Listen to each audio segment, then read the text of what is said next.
शीतला अष्टमी, बसौड़ा। व्रत कथा। एक बार शीतला माता ने सोचा कि चलो आज देखूं कि धरती पर मेरी पूजा कौन करता है, कौन मुझे मानता है। यही सोचकर शीतला माता धरती पर राजस्थान के डुंगरी गांव में आई और देखा कि इस गांव में मेरा मंदिर नहीं है और ना ही मेरी पूजा होती है। माता शीतला गांव की गलियों में घूम रही थी। तभी एक मकान के ऊपर से किसी ने चावल का उबला पानी मांड नीचे फेंका। वह उबलता पानी शीतला माता के ऊपर गिरा, जिससे शीतला माता के शरीर में फफोले छाले पड़ गए। शीतला माता के पूरे शरीर में जलन होने लगी। शीतला माता गांव में इधर उधर भाग भाग के चिल्लाने लगी, अरे मैं जल गई, मेरा शरीर तप रहा है, जल रहा है, कोई मेरी सहायता करो। लेकिन उस गांव में किसी ने शीतला माता की सहायता नहीं की। वहीं अपने घर के बाहर एक कुम्हारन महिला बैठी थी। उस कुम्हारन ने देखा कि अरे यह बूढ़ी माई तो बहुत जल गई है, इसके पूरे शरीर में तपन है, इसके पूरे शरीर में फफोले पड़ गए हैं, यह तपन सहन नहीं कर पा रही है। तब उस कुम्हारन ने कहा, हे माँ, तू यहाँ आकर बैठ जा, मैं तेरे शरीर के ऊपर ठंडा पानी डालती हूँ। कुम्हारन ने उस बूढ़ी माई पर खूब ठंडा पानी डाला और बोली, हे माँ, मेरे घर में रात की बनी हुई राबड़ी रखी है, थोड़ा दही भी है, तू दही राबड़ी खा ले। जब बूढ़ी माई ने ठंडी ज्वार के आटे की राबड़ी और दही खाया तो उसके शरीर को ठंडक मिली। तब उस कुम्हारन ने कहा, आ माँ बैठ जा, तेरे सिर के बाल बहुत बिखरे हैं, ला मैं तेरी चोटी गूंथ देती हूँ। और कुम्हारन माई की चोटी गूंथने हेतु कंघी बालों में करती रही। अचानक कुम्हारन की नजर उस बूढ़ी माई के सिर के पीछे पड़ी तो कुम्हारन ने देखा कि एक आंख बालों के अंदर छुपी है।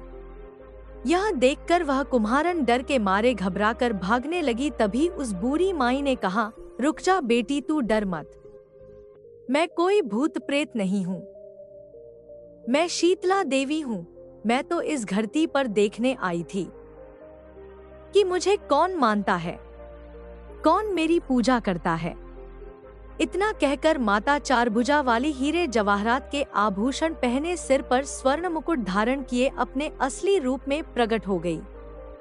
माता के दर्शन कर कुम्हारन सोचने लगी कि अब मैं गरीब इन माता को कहाँ बिठाऊं। तब माता बोली, हे बेटी, तुम किस सोच में पड़ गई। तब उस कुम्हारन ने हाथ जोड़कर आंखों में आंसू बहते हुए कहा, हे माँ, मेरे घर में तो चारों तरफ दरिद्रता बिखरी हुई है, मैं आपको कहाँ बिठाऊं। मेरे घर में ना तो चौकी है, ना बैठने का आसन ही।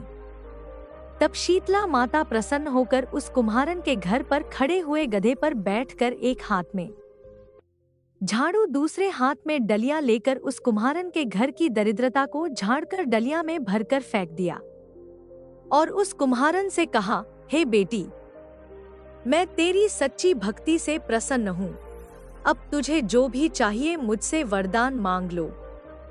तब कुम्हारन ने हाथ जोड़कर कहा, हे माता, मेरी इच्छा है अब आप इसी डुंगरी गांव में स्थापित होकर यही निवास करें और जिस प्रकार आपने मेरे घर की दरिद्रता को अपनी झाड़ू से साफ कर दिया, ऐसे ही आपको जो भी भक्त होली के बाद की सप्तमी को भक्तिभाव से पूजा कर अष्टमी के दिन आपको ठंडा जल, दही व बासी ठंडा भोजन चढ़ाए, उसके घर की दरिद्रता को दूर करना एवं आपकी पूजा करने वाली महिला का अखंड सुहाग रखना, उसकी गोद हमेशा भरी रखना। साथ ही जो पुरुष शीतला अष्टमी को नाई के यहाँ बाल ना कटवाए, धोबी को कपड़े धुलने ना दे और पुरुष भी आप पर ठंडा जल चढ़ाकर, नारियल फूल चढ़ाकर परिवार सहित ठंडा बासी भोजन करे, उसके काम धंधे व्यापार में कभी दरिद्रता ना आए। तब माता बोली, तथास्तु। हे बेटी, जो तूने वरदान मांगे हैं मैं सब तुझे देती हूँ। हे बेटी, तुझे आशीर्वाद देती हूँ, कि मेरी पूजा का मुख्य अधिकार इस धरती पर सिर्फ कुम्हार जाति का ही होगा। तभी उसी दिन से डुंगरी गांव में शीतला माता स्थापित हो गई और उस गांव का नाम हो गया शील की डुंगरी। शील की डुंगरी भारत का एकमात्र मुख्य मंदिर है। शीतला सप्तमी के दिन यहाँ बहुत विशाल मेला लगता है।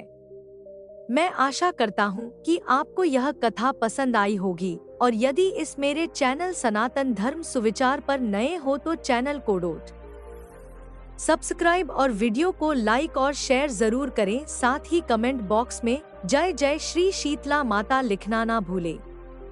धन्यवाद।